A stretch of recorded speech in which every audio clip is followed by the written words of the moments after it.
Silakan subscribe Cerita Cinta YouTube channel. Terima kasih. Arjun yang sedang suntuk tidak peduli di sana ia melihat Winda. Dengan santai ia langsung merebahkan tubuhnya di atas sofa. Kalau mama tahu kau bawa wanita menginap di apartemen, habis kau. Cetus Arjun kemudian menutup wajahnya dengan bantal sofa. Kavi menghela nafas panjang, kesal campur jengkel. Kapan bisa hidupnya tenang? Sang kakak datang selalu di saat kurang pas. Mas Arjun kalau punya masalah mending diselesaikan di luar. Jangan selalu kesini dengan membawa masalah tersebut, sindir Kavi yang paham. Sang kakak akan datang ke sana jika sedang galau. Sok tahu, celetuk Arjun. Winda yang masih berdiri, ia pun memilih untuk masuk saja. Sepertinya dua saudara itu sedang beradu argumen. Tidak mau ikut campur, ia memilih tidur. Belum lagi besok ia harus menghadapi Ibu Venita. Ya ampun, belum terjadi tapi sudah merinding. Sejak kapan kalian tinggal bersama? Tiba-tiba pertanyaan itu membuat Winda dan Kavi tertegun. Tidak usah membahas kami sudah dewasa. Salah Kavi yang tidak mau Winda merasa tidak nyaman tinggal di sana. Baru juga sehari ia punya asisten pribadi, sang kakak mau mengacau. Aku hanya ingin kau lebih hati-hati dan ingat, tidak lama lagi identitas akan dibuka ke publik. Jangan menciptakan sesuatu yang berakibat buruk, ucap Arjun seolah sok bijak menasehati adiknya. Padahal pria itu juga sedang terlilit masalah yang tidak mampu ia urai hingga pusing seperti sekarang ini, hingga cari suasana baru di apartemen adiknya. Setelah menasehati adiknya, Arjun pun beranjak. Bicara panjang lebar membuatnya merasa haus. Ia pun menuju lemari es, mencari sesuatu yang bisa membuat dahaganya hilang. Tenang saja, kami tidak akan melewati batas, sela Kavi. Arjun terbatuk, sekilas bayangan kejadian malam itu tiba-tiba muncul. Pelan-pelan mas, tutur Kavi meledek. Sementara itu, Arjun memegangi kepalanya. Ia merasakan sesuatu dan memijit pelipisnya. Mengingat apa yang tiba-tiba muncul dalam ingatannya. Melihat hal tersebut, Kavi memperhatikan sang kakak. Mas kenapa? Arjun menggeleng kemudian masuk ke kamar utama. Ia masuk ke sana seperti kamarnya sendiri. Arjun pergi ke wastafel membasahi seluruh wajahnya. Saat mengusap wajahnya yang sudah basah, satu persatu bayangan kejadian malam itu terlintas jelas dalam pelupuk matanya. Pria itu kemudian bergegas keluar kembali dan terlihat buru-buru. Mau kemana? Tanya Kavi heran. Arjun baru datang tapi langsung mau pulang lagi. Apa tidak enak karena di sana ada Winda?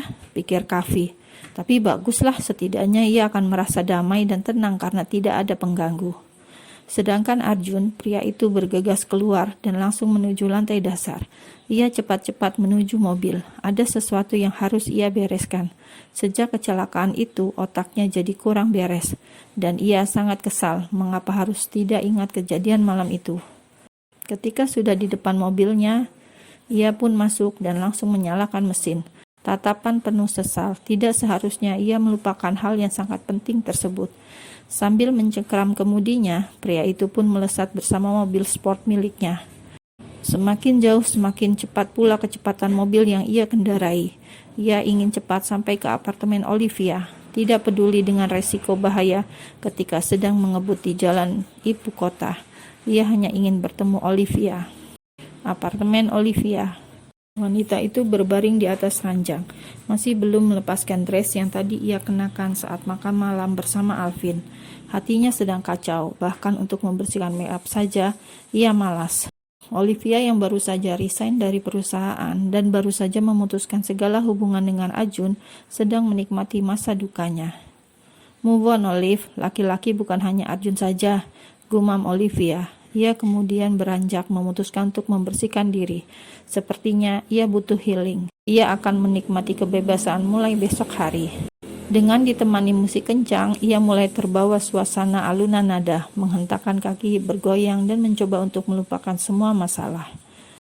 Tok tok tok, Olivia sampai tidak dengar ada yang mengetuk pintu. Tidak sabar menunggu pintu dibuka, Arjun langsung menelpon nomor Olivia. Butuh berkali-kali baru panggilan itu dijawab. Tanya Olivia ketus. Buka pintunya, titah Arjun yang arogan seperti biasanya. Sudah malam. Aku bilang buka pintunya, ujar Arjun tegas. Kenapa dia sangat marah? Batin Olivia kemudian mendekati pintu. Ia intip dari lubang kecil di pintunya. Dilihatnya Arjun berdiri di sana. Kenapa datang ke sini malam-malam? Gumam Olivia kemudian membuka pintu. Sebaiknya Tuan pulang, ini sudah malam, ujar Olivia yang tidak mau kembali. Hatinya terjerat pada sosok pria yang membuatnya bagai pungguk selama ini. Olive, aku bertanya padamu, mengapa kau tidak berkata jujur? Pria itu mencekram kedua bahu Olivia dengan kuat, membuat Olivia cukup merasa sakit. Seumur hidupnya, baru sekali pria tersebut menatapnya dengan sorot mata tajam dan penuh amarah. Lepaskan, jawab pertanyaan dariku. Jawabanku sangat tidak penting dan tidak akan mengubah segalanya. Olive, aku mohon, silakan tinggalkan tempat ini. Perlahan cengkeraman itu terlepas, bahkan Arjun mundur sedikit. Ia tidak percaya Olivia bahkan kini sangat berani dan mengusir dirinya. Arjun yang kecewa, ia pun melepaskan Olivia, tapi tidak meninggalkan apartemen itu. Arjun justru masuk ke dalam dan langsung memeriksa semua isi ruangan. Apa yang Tuan lakukan? Terbaik Olivia saat melihat Arjun memeriksa isi apartemen miliknya. Kenapa menyuruhku pergi? Apa kau menyimpan pria lain di sini? Seperti orang frustasi, Arjun membuka semua pintu. Ia tidak terima perubahan sikap Olivia, apalagi setelah apa yang sudah mereka lakukan beberapa bulan lalu. Karena sakit di kepalanya, membuat Arjun harus melupakan banyak momen penting yang seharusnya tidak boleh dilupakan. Sebuah kecelakaan kecil membuat sebuah kerusakan dalam otaknya. Ia simpan sendiri, hanya mereka berdua yang tahu. Karena kecelakaan itu terjadi saat kecelakaan bisnis bersama Olivia beberapa tahun silam. Arjun pikir efeknya akan menghilang seiring dengan mengkonsumsi obat sesuai jadwal. Tapi apa yang terjadi? Sepertinya akibat otaknya yang sedikit konslet, ada kenangan dan kejadian yang cukup penting terlupakan, seperti kejadian saat malam itu, hingga ia menyakiti hati seorang gadis yang sudah ia nodai. Tuan, apa yang Anda lakukan? Sebelum saya memanggil pihak keamanan, tolong tinggalkan tempat ini, ancam Olivia yang melihat mantan bosnya seperti orang kesetanan. Kenapa Tuan seperti ini? Tolong tinggalkan tempat ini, jangan membuat hatiku kacau, pinta Olivia yang sudah tidak tahan dengan aksi Arjun. Barulah Arjun diam dan tertegun. Ia menatap wajah Olivia dalam-dalam, menatap sosok yang terus memukul tubuhnya. Sama sekali tidak menghentikan aksi Olivia, membiarkan wanita itu terus memukul. Setidaknya bisa mengurangi sedikit rasa sesalnya. Sesaat kemudian, Olivia sudah duduk kembali di sofa marun di ruang tamunya. Ia juga sudah tenang, begitu juga dengan Arjun. Pria itu juga bisa mengontrol emosinya kembali. Aku bertanya waktu itu bukan karena aku sengaja, aku memang tidak ingat, ucap Arjun membuka percakapan. Dan suasananya sudah kondusif, tidak seperti beberapa saat lalu. Otak Olivia yang cerdas langsung menangkap mungkin yang dimaksud mantan bosnya itu adalah kejadian kelam di saat mereka mabuk itu.